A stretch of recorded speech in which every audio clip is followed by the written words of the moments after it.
Sekitar tahun 2009, setelah 3 tahun saya pulang tugas dari Jawa Barat, ada seseorang datang bertemu dengan saya. Assalamualaikum Ustaz. Waalaikumsalam. Sampean dari mana? Saya dari gang sebelah Ustaz. Boleh saya bercerita kepada Ustaz? Boleh, silakan. Bagaimana hukumnya menyakiti hati orang tua?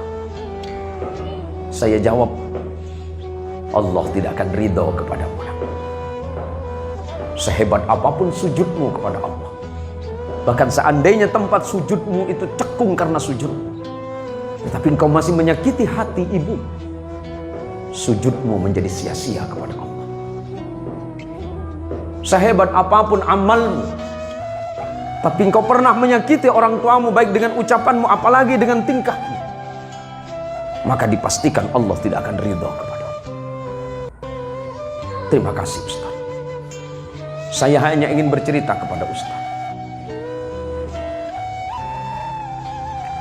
Beberapa hari yang lalu, di suatu pagi saya datang kepada ibu saya, karena memang rumahnya tidak jauh. Saya tidak punya uang waktu itu. Uang yang ada di saku saya hanya 22.000. Dan pagi itu saya bertanya kepada ibu saya, Umi pagi ini mau sarapan apa? Ibunya dengan lemah lembut menjawab, gak usah nak. Umi tahu kamu gak punya uang karena kamu belum punya pekerjaan. Tapi karena anak ini begitu mencintai ibunya, dia berkata lagi, uang saya banyak Umi. Uang saya banyak, tenang saja. Apa yang Umi pengen, sebut saja.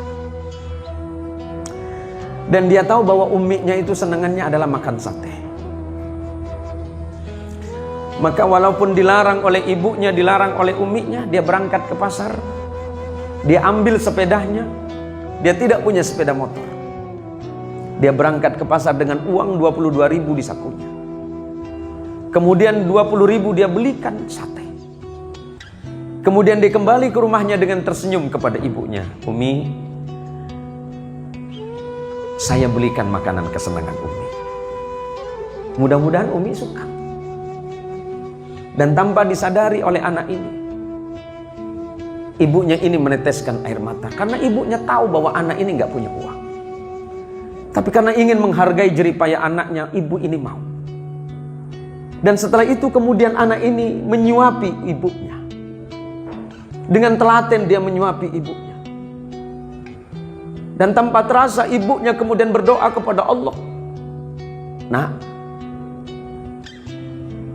semoga Allah memberikanmu rezeki yang lebih. Hati ibunya bahagia. Bahagia hati. Padahal di samping kebahagiaannya ibunya bersedih. Karena anaknya punya uang satu-satunya. Dan setelah selesai ibunya disuapin kemudian pamitan kepada ibunya. Mi, saya pamit kalau kira-kira ada apa-apa. Nanti Umi kasih tahu saja. Nanti selepas sholat duha saya mau berangkat. Saya ada janjian dengan orang. Selepas sholat duha kemudian anak ini berangkat dengan uang hanya 2.000 di sakunya. 2.000 rupiah. Di tengah perjalanan dia hanya berharap kepada Allah, ya Allah, ampuni dosa ibuku, ampuni dosa ayahku. Ibuku yang melahirkan, membesarkanku dan merawatku dengan tanpa pamrih. Yang ketika aku sakit, ibuku tidak pernah tidur. Dan ibuku selalu berbohong kepadaku, ya Allah. Padahal perutnya lapar, tapi ibuku selalu mengatakan kenyang. Ketika ibuku tidak punya uang, dia selalu mengatakan dia punya uang. Selamatkan ibuku. Itu terus yang diucapkan dalam hati. Ketika sampai di tengah jalan, di perjalanan, tiba-tiba dia dicegat oleh seorang ibu, seorang nenek-nenek. Dan ibu nenek ini berkata kepada anak ini, nak, saya mau nyebrang. Si anak muda ini berpikir ibu ini akan menyeberang jalan. Rupanya ibu ini akan ke kota seberang. Dan pada waktu itu angkot atau angkutan umum atau oplet ongkosnya Rp2.000. Dan itu hanya satu-satunya yang ada di sakunya. Tapi karena dia mencintai ibunya, setiap ada perempuan tua, dia menganggap itu sebagai ibunya.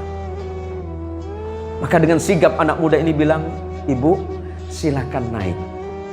Nanti saya bilang sama sopirnya ibu turun di mana."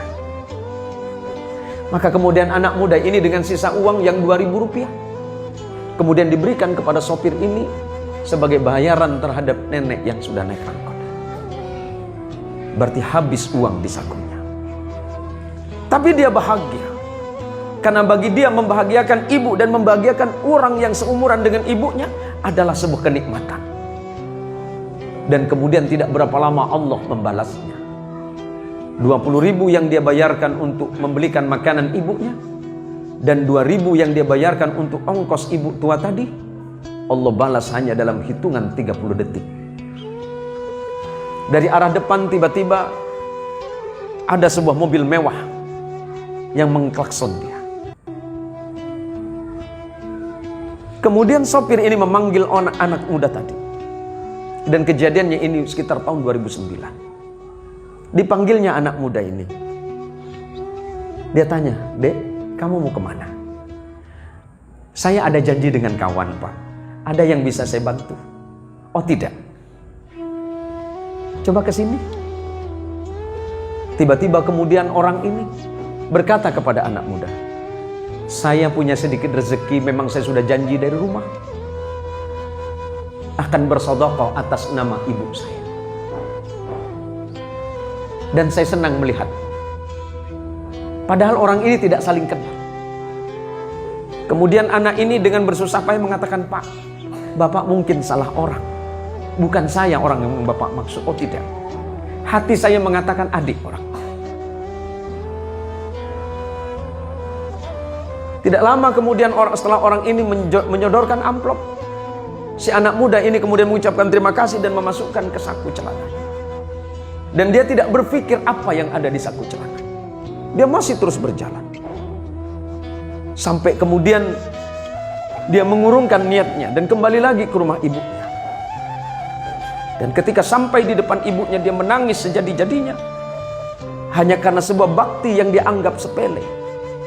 Ternyata Allah membalas 20.000 yang dibelikan makanan untuk ibunya, 2.000 untuk ibu tua yang seumuran dengan ibunya. Allah balas dengan jumlah 22 juta. Artinya apa? Bahwa bakti seorang anak kepada ibu itu tidak ternilai. Seperti apapun keadaan orang tua kita, mau baik dan buruk dalam pandangan orang lain, tetapi dia tetap orang tua kita yang patut kita hormati. Oleh karenanya saudaraku sekalian, para anak-anak, cerita hikmah yang saya sampaikan tadi, ini menjadi pelajaran penting bagi kita.